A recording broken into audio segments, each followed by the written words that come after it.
Hi guys, in this tutorial I will show you how to make a double animated saber effect easy in After Effects. Let's begin. Before we apply a saber, first we will need to mask the wheel. To mask I will use Mocha AE.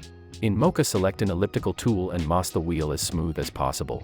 Once you are done, enable perspective and then click on tracking forward button. As the tracking is finished, click on save here and then close Mocha. Now expand matte and click on create AE masks. Let's duplicate the layer now, then select the bottom one and press M on a keyboard and delete the mask. Also delete Mocha AE effect from that layer. Let's select top layer and then apply a Saber plugin on it. Expand render settings and change composite settings to add. Then expand customize core and change core type to layer masks. The Saber is now applied to a mask and we can change the preset from here. I will select thin and then let's change end offset to 30%.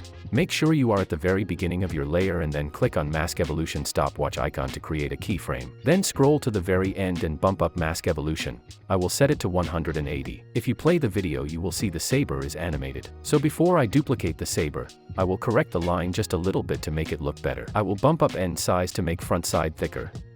Then let's decrease start size to make back side thinner. I think it looks better. In your case just make sure to take your time and adjust the saber line on your wish. Once you are done adjusting the saber, we can duplicate the layer. Then scroll down till render settings and change composite settings to transparent. Now make sure to scroll to the very beginning and then increase mask evolution until the saber is on the opposite side. Now scroll to the end and then make sure to change mask evolution, but make sure to double your value. In my case it's 180 and it means I should change it to 360. If you are not good at math, you can write the value you have set there. For example it's 180. So make sure to write 180 plus 180 and AE will count it for you.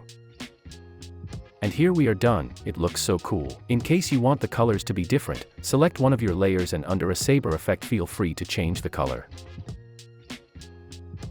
Hope this video was helpful. Thanks for watching and like the video please.